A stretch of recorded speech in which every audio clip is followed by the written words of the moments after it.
Headlines today is news that the government plans to roll out Sarah's Law nationwide in a bid to protect children like 8-year-old Sarah Payne, who was murdered by convicted sex offender Roy Whiting 10 years ago.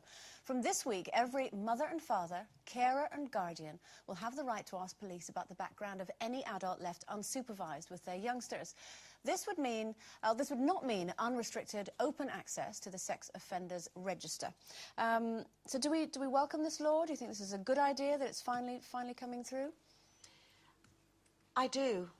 I mean, you know, I know that there's always the risk of the sort of the vigilante aspect of things, but I think in this case, it's well worth it. I mean, I know for a fact that if I was really concerned about someone, I mean, I'm imagining that this is unlike Meghan's law, where they just inform you if a sex offender is moving into your area. That's not what this is it?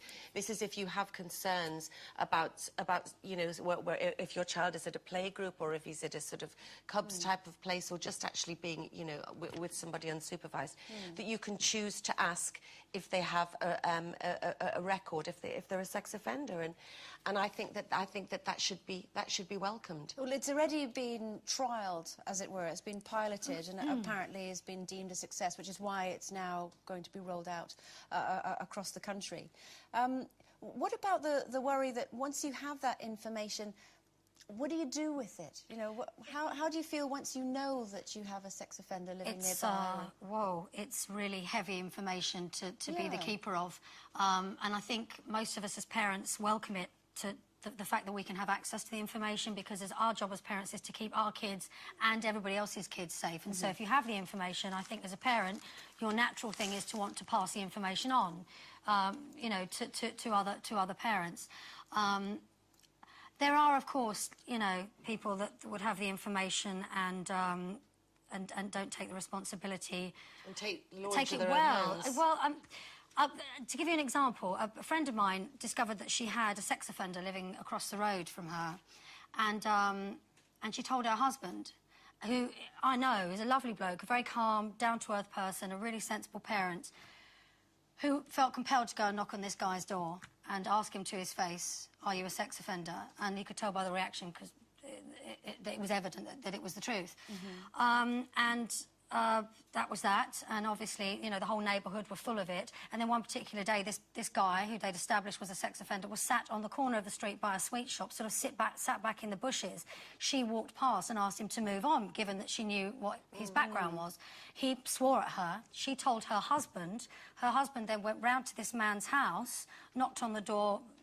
This is a sensible guy, and just said, "Don't ever speak to my wife like that again." And he'd already marked his card saying, "Please don't look at my child and walk the other way, you know, if you see my kid in the street."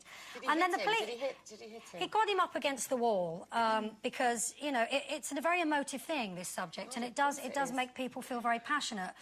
But the police came round and reprimanded him. Oh, of course, well, they would, yeah. And this is the thing, because, I mean, you know, and I mean... Why did they reprimand him? What reason did they give? Because apparently this person was being monitored and within the community, and they believed that they had the whole human rights.